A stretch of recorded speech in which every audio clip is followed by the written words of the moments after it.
वजह से वो पूरा खराब वेदर हो जाता है। अभी रिसेंटली बारिश हुआ था, ये पूरा फिर से खराब हो गया। तो अभी तक ये बहुत क्लियर तो नहीं है, लेकिन जो कोलार माइन से ही आता होगा गोल्ड, ये लोग अनुमान लगाते हैं। वो बाकी जगह से जो हमारा ट्रेड हो रहा था, पर्टिकुलरली आर्मेनियन बीट है, शेल बैंगल्स हैं। हेलो फ्रेंड्स, आज फिर से आपका वेलकम करती हूँ राखी गढ़ी सीरीज पार्ट 2 में। दोस्तों, जब ये व्लॉग शुरू कर रही थी तो मैंने खुद से भी सवाल किया और वही सवाल मैं आप लोगों से भी करना चाहूंगी कि आखिर हमें एंशिएंट हिस्ट्री पढ़ने की जरूरत क्या है। एंशिएंट सिटीज को एक्सकवेट करना, उनका उत्खनन करना क्या सचमुच जरूरी है? और क्या ये आज के परिवेश में, आज के मॉडर्न युग में क्या ये रेलेवेंट है? और साथ ही क्या पुरातन सभ्यताओं को, एंशिएंट सिविलाइजेशंस को जानने से हमारे बौद्धिक ज्ञान में वृद्धि होती है? और क्या ये हमारे भविष्य की उन्नति के लिए कुछ बेनिफिशियल है?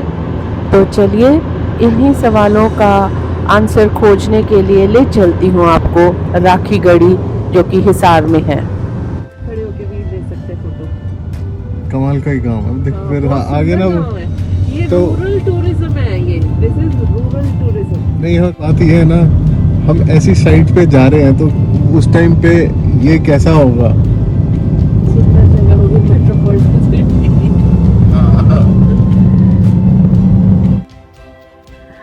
तो दोस्तों, अब हम पहुंच गए हैं Rakhi Garhi excavation site RGR mound number 1 पर, जो कि भारतीय पुरातात्विक सर्वेक्षण के अधीन आता है।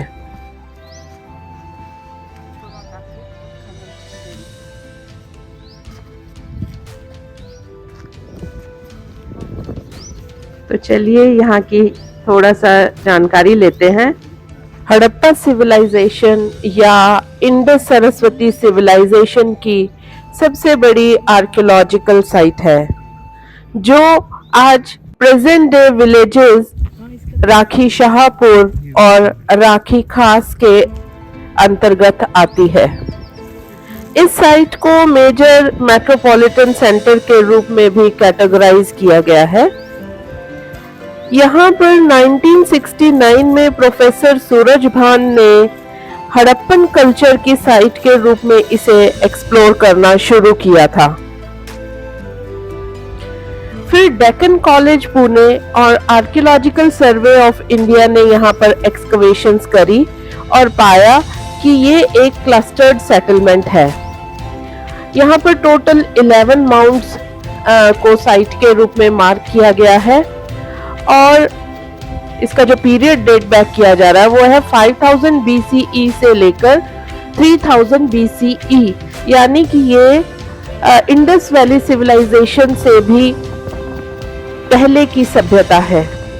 ये अर्ली हड़प्पन फेज से लेकर मैच्योर हड़प्पन फेज को रिप्रेजेंट करती है।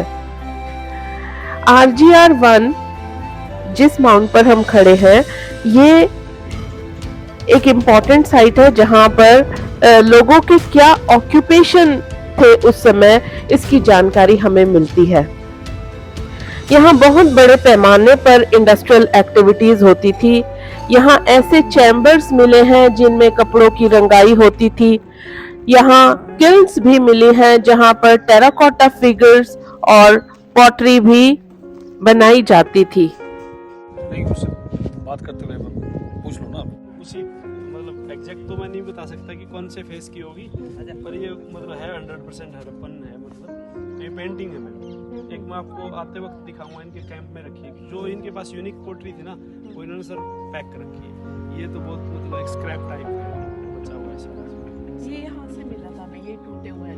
हाँ, तो इन्होंने ये मैम इसमें से इन्होंने जो मतलब साफ सूफ करके पैक कर दिए बॉक्स में, तो ऐसे उसी टाइप कुछ क्या मिला एक्सिबिशन के अंदर। तो बहुत सारी चीजें मिली हैं सर। यहाँ पर ज्वेलरी का भी निर्माण किया जाता था, जिसमें कि मिट्टी और semi precious stones, copper, silver और गोल्ड का भी यूज किया जाता था। हालांकि इस सभ्यता के लोग आयरन का यूज करना नहीं जानते थे।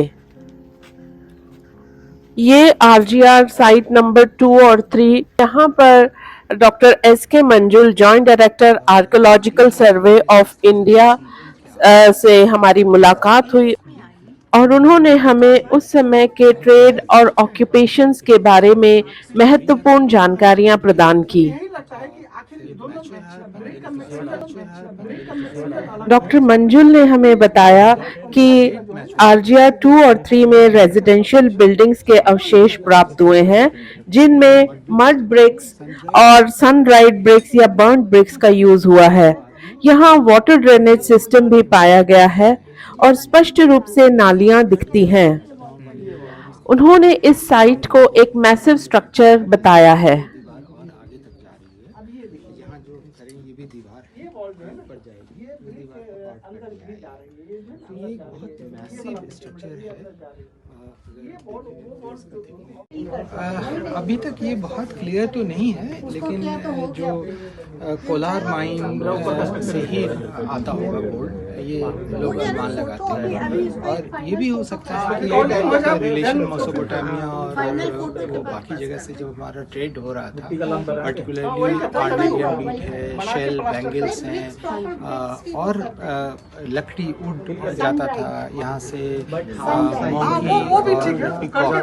इसका भी यहाँ से होता था। वो रिकॉर्ड वहाँ सारवान और उसके इंस्क्रिप्शन में कि यहाँ से चीज़ें जा रही थी, लेकिन वहाँ से क्या चीज़ें आ रही थी वो अभी क्लियर नहीं है। लेकिन ऐसा ये मानते हैं कि गोल्ड और कॉपर, ओमान वाले एरिया से शायद थोड़े कॉपर भी आ रहे होंगे, क्योंकि जो चीज़ें जा रही हैं उसके बदले भी कुछ चीज़ें आएंगी, तो ये हो सकता है कि उधर से ये चीज़ें आ रही हैं। तो ये इंटरेस्टिंग है। और ये यहाँ घग्गर, ये जो सरस्वती के से, तो डॉक्टर मंजुल ने हमें एक्सप्लेन किया कि कैसे इस सभ्यता के लोगों का ट्रेड नेटवर्क बहुत दूर तक फैला हुआ था। इस सभ्यता के लोग फारस की खाड़ी से होते हुए मेसोपोटामिया, फैल्का, बहरीन, ओमान आदि के साथ ट्रेड करते थे और उसी ट्रेड के लिए उनको सील्स की जरूरत पड़ती थी, जिसमें यूनिकॉर्न सील सबसे ज्यादा फेमस है। राखीगढ़ी साइट को एक्सप्लोर करने पर पता चलता है कि वो लोग बेहद ही प्रतिभाशाली होते थे। उनका ड्रेनेज सिस्टम, उनके स्ट्रक्चर्स, जो घरों के जो स्ट्रक्चर्स हैं, उनकी गलियां, ज्वेलरी यूनिट, उनका कॉपर और गोल्ड की ज्वेलरी बनाना, टेराकोटा के टॉयज बनाना, मिट्टी के पात्र, मृद भांड जिन्हें कहते हैं, सील्स का बनाना और बर्न्ड ब्रिक्स की दीवारें वो बनाते थे। और साथ ही साथ ज्वेलरी के लिए सेमी प्रेशियस स्टोन्स जैसे कि कार्नेलियन आदि का भी यूज़ करते थे। जबकि समकालीन सभ्यताएं जैसे इजिप्ट, सुमेर और मेसोपोटामिया में लोग पक्के मकानों में नहीं रहा करते थे। केवल जो उच्च पदों पर आसीन थे वही लोग पक्के मकानों में रहा करते थे। राखीगढ़ी एक्सकवेशन साइट पर स्पष्ट रूप से देखा जा सकता है कि नालियां कवर्ड होती थीं।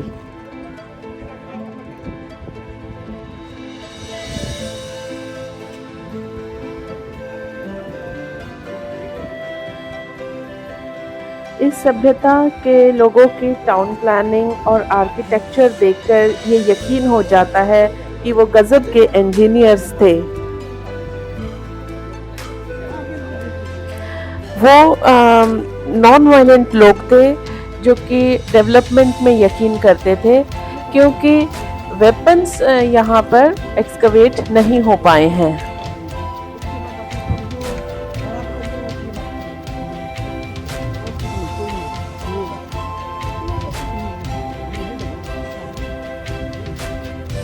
सिंधु घाटी की सभ्यता के लोगों की एक खास बात थी कि वो अपने घरों में कुआं जरूर बनाते थे।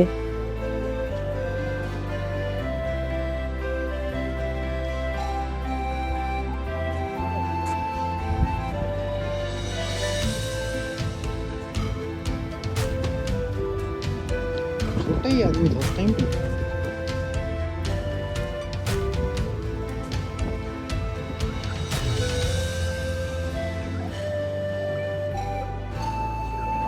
तो दोस्तों, इस साइट को विजिट करने के बाद मुझे अपने बहुत से प्रश्नों के उत्तर मिलते जा रहे हैं कि इतिहास को जानना बहुत ही आवश्यक है, क्योंकि इससे हमें पुरानी प्राचीन सभ्यताओं के उत्थान, पतन और विकास के बारे में जानकारी प्राप्त होती है, जो कि आने वाले भविष्य में भी हमें काम आएंगी।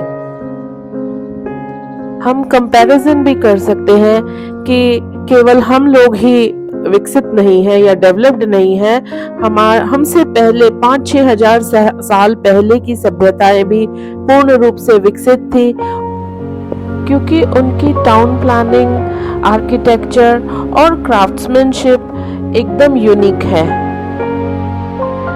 इन अवशेषों को देखकर हम 5-6 हजार वर्ष पूर्व के सभ्य समाज की पुष्टि कर सकते हैं।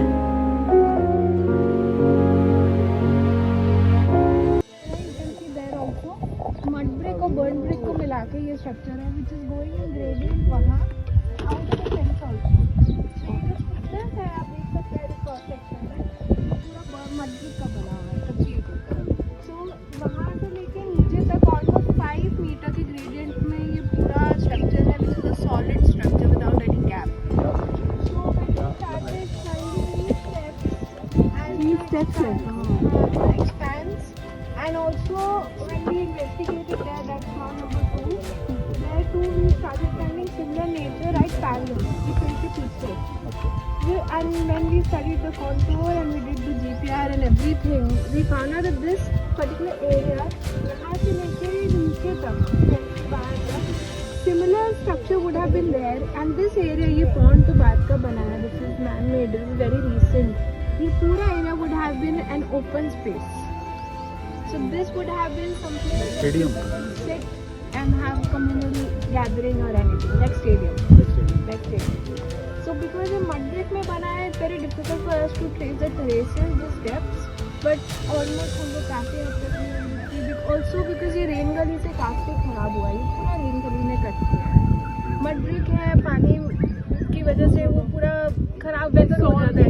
अभी रिसेंटली बारिश हुआ था, ये पूरा फिर से खराब हो गया। दोस्तों, दिशा जी ने बताया कि सामने जो पॉन्ड है उसके नीचे भी इस सभ्यता के अवशेष होने के चांसेस हैं। साथ ही उन्होंने ये भी बताया कि इस स्ट्रक्चर को प्रिजर्व करना या कंजर्व करना कितना मुश्किल है, कि मड ब्रिक से बना होने के कारण जो है बारिश से इसको बहुत डैमेज होता है।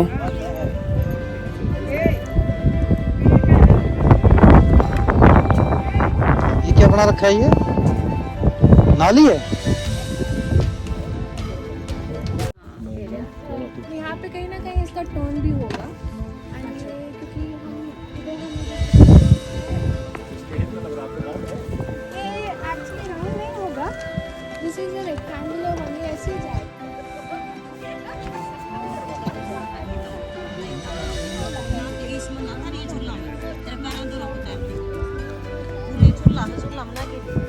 कौन सा चूल्हा है? ये चूल्हा है ये।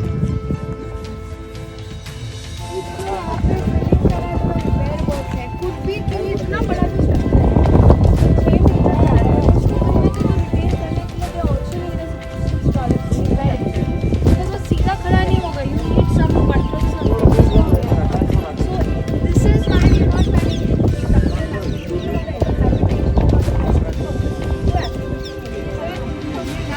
solid floors दिख लीजिए, ये मड ब्रिक्स दिख रहे हैं,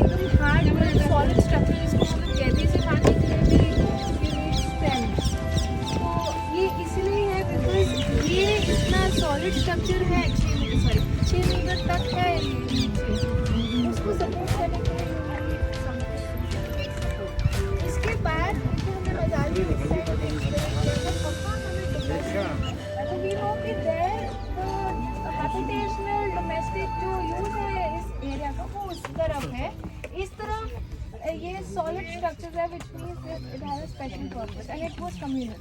ये इतना बड़ा structure personal use के लिए नहीं है.